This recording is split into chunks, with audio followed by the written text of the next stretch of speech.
السلام علیکم. اگر آپ کو ہمارا آج کا ناول اچھا لگے تو please like and subscribe my channel.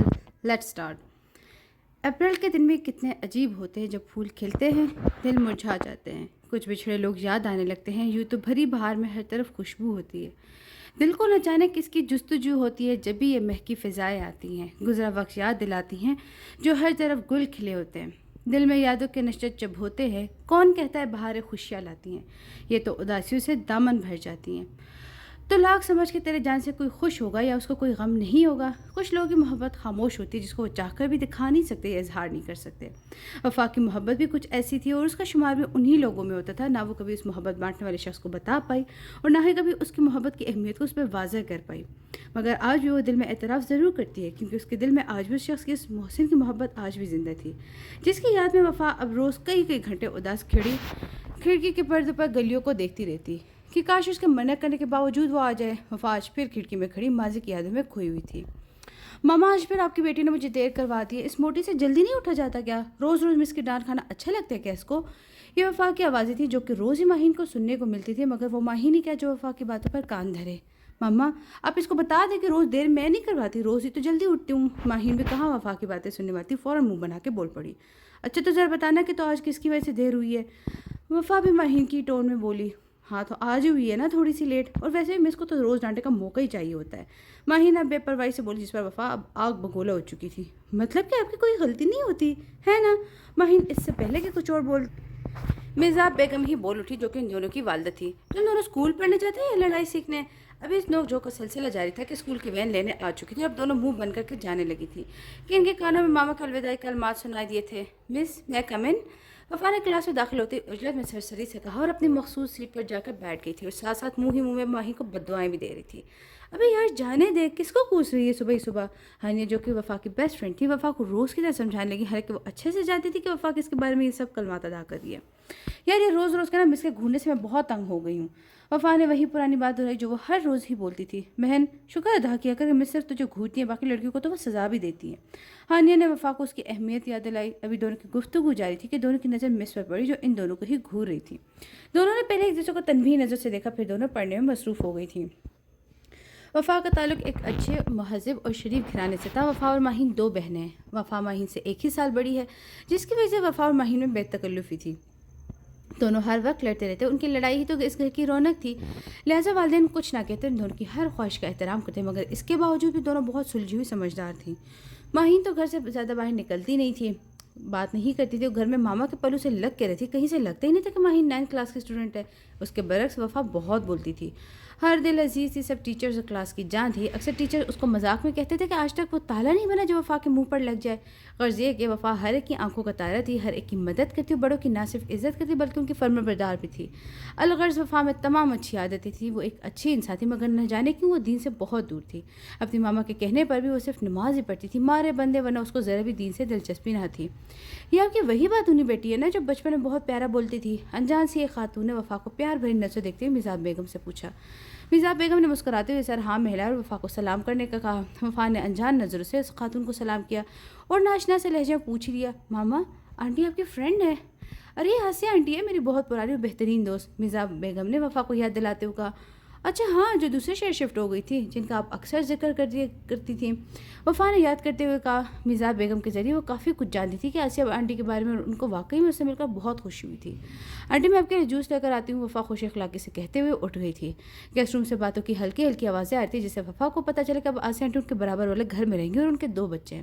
ذرا دھیان سے سننے پر معلوم ہوا کہ ان کی بڑی بیٹی جس کا نام علیشہ ہے جو کہ وفا سے تقریباً 2 سال بڑی ہے, اور ایک بیٹا ہے جو ماہین سے بھی چھوٹا ہوگا. وفا ان کے بیٹے کا نام سن نہ پائی مگر وفا کو واقعی آسیہ آنٹی کے شفٹ ہونے سے بہت خوش ہوئی کیونکہ وفا کے پورے کمپاؤنڈ میں کوئی دوست نہیں تھی اور وہ علیشہ سے دوستی کرنا چاہتی تھی. اسے سوچ لیا تھا کہ وہ دوستی کر ہی لے گی. جیسی ماں ویسی بیٹی کے کول کے تحت آسیہ آنٹی اچھی ہے تو بیٹی بھی اچھی ہوگی.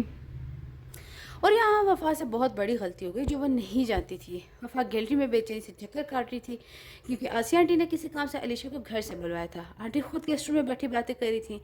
تھوڑی دیر میں ہی ڈور بیل بجنے کے بعد وفا کے سامنے ہاتھوں سے ٹکرائی. وفا دوڑتی ہوئی مین گیٹ کی طرف بھاگی, بے چینی سے دروازہ کھولا مگر آگے کھڑے شخص کو دیکھ کر چونک اٹھی. دروازے پر کوئی لڑکی نہیں تھی بلکہ ایک لڑکا کھڑا تھا جو غالباً وفا سے بڑا ہی تھا. آپ کون؟